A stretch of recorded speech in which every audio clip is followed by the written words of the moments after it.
Alien Syndrome would be the 14th entry in the Sega Ages 2500 series. That would be a reimagining of various arcade classics that would have been released by Sega, both with arcade editions and console ports with the likes of Sega Master System and Mega Drive games that saw release on the PS2 during the mid-2000s. Now, this collection of games mostly saw only a release in Japan, but a number of games did manage to get a release as part of various Sega collections that would have been released on the PS2 in other regions, more notably the Sega Classics collection that would have seen games such as the likes of Alien Syndrome, Golden Axe, Outrun, Virtua Racing, Super Monaco GP, among a few others, and even including Space Harrier, that would have gotten remastered editions added to those collections also. So with Alien Syndrome, it's a ground up remake of the original title that would have been originally seen in arcades and would later be ported then to the likes of consoles such as the Sega Master System, but would move away from the 8-bit style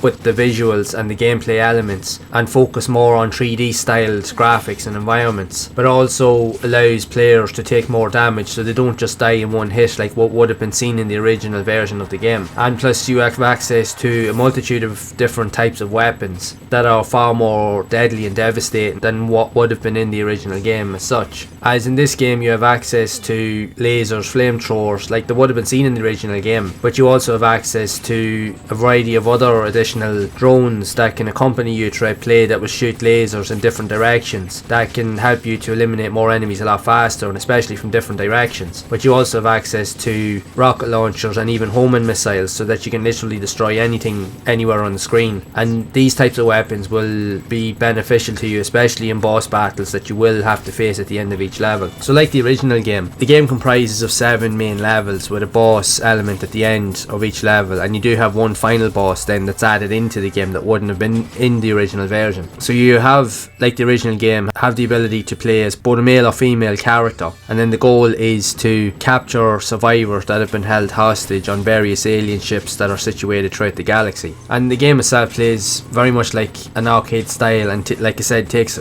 so much inspiration from that of the original, but just expands upon it so much more, and with the characters being able to take a lot more damage so you don't just die in one hit, because that was always the one major issue with the original game. As with a lot of games back mid to late 80s and early 90s, a lot of these arcade titles were kind of one hit attempts pretty much. You would usually get a number between 3 and 5 lives, and that had to last you throughout the entirety of the game. Now you can gain additional lives by increasing your score count as you play and by acquiring different pickups, but it is up to you to be always mindful of your surroundings, because again, enemies are pretty much infinite in this game in each level. They just keep popping up. So it is up to you to just do what you need to do, rescue the survivors before the time runs out, as there's a bomb that you plant in each of the ships, and then you have a limited time to rescue as many survivors as you can and get to the exit and defeat the boss before the time runs out. If not, then it's game over and you'll have to restart either the level again, or if you run out of lives you'll have to start the entirety of the game again, which was the case in the original game seen on the likes of the arcade and the Sega Master System. And for myself personally, I do have quite a bit of experience playing especially the original Alien Syndrome game, because I owned it for the Sega Master System way back when I was a kid, and I remember finding it and getting access to a copy of it, and funny enough it was a brand new copy. Now the game had been out quite a number of years at this point, but I managed to get it really cheap. I remember finding it in a bargain bin in a video game store in my town, and the thing is there wasn't too many game shops around the place. There was even some of the rental stores that would also sell games, so funny enough they'd also had access to brand new games that they didn't actually rent out, that they would sell a number of different games themselves. And I happened to go into it one day, and I remember the same shop I'd also bought the original Wonder Boy game in it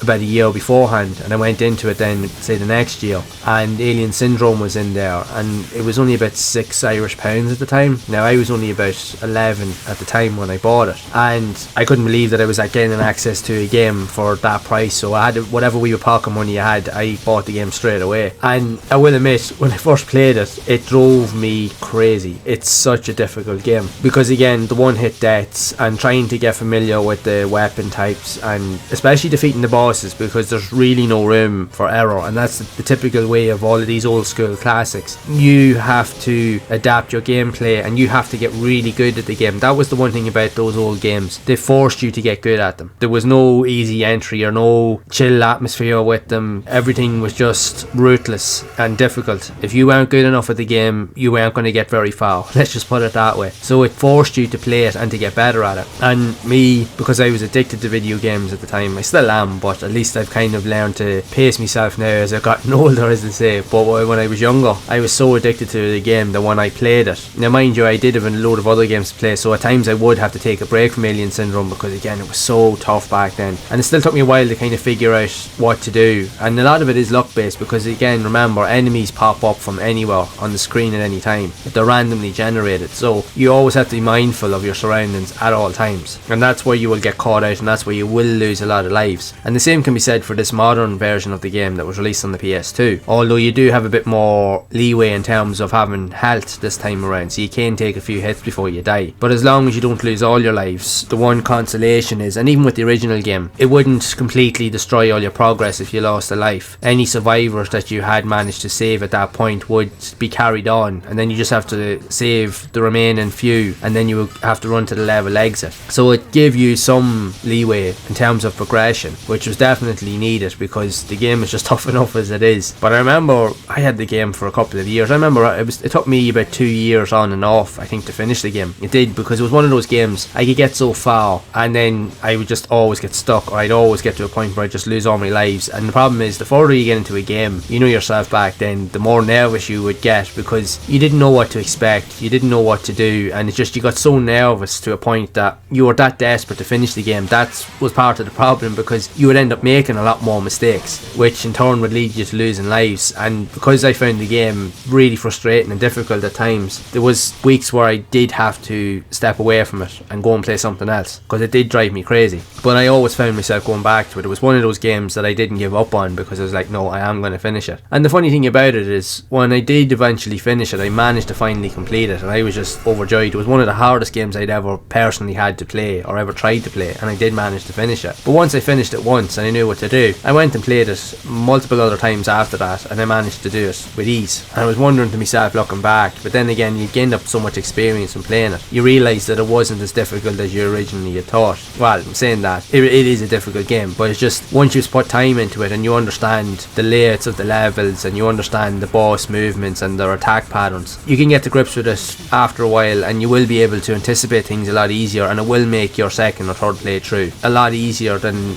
originally you would have thought. But in saying that, for most of us, probably would never play the game again once we finished it. That's the thing about it, it is because it was such a difficult game. Now, I still really enjoy it, and even going back, even revisiting this game, it gave me the desire to try out the original game again, and it's still just as enjoyable today as it's ever been. But I will admit, I didn't get very far in it. I think I got to the first boss and I couldn't even remember what to do, and I of course lost all my lives. So it's just like, you're a glutton for punishment in that sense. But it is what it is. It is a classic in its own right. It's difficult as hell. It will test your patience, it will test even your skill levels, but one of those games, and like the remastered edition, even though it is a little bit easier in terms of its pick up and play value, but these type of games will force you to get better at games in general, so you do learn a lot from playing them. Now at the same time, you do have to be in control of how you interact and how you feel. You don't want to allow yourself to get angry and get frustrated with these games. I know it's easy to do because it will do that, but you have to allow yourself to take a step back, and even if it does frustrate you, come back to it after a while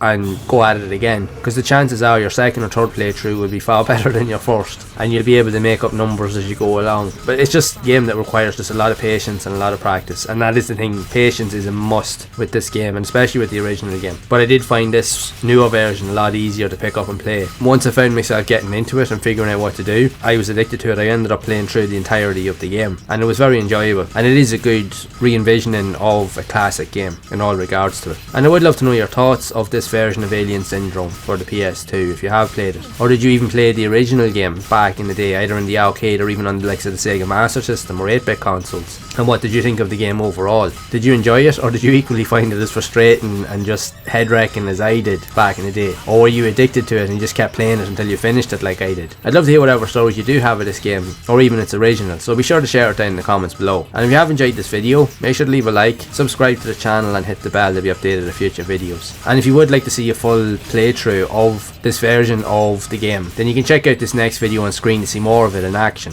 And I will see you all in the next one.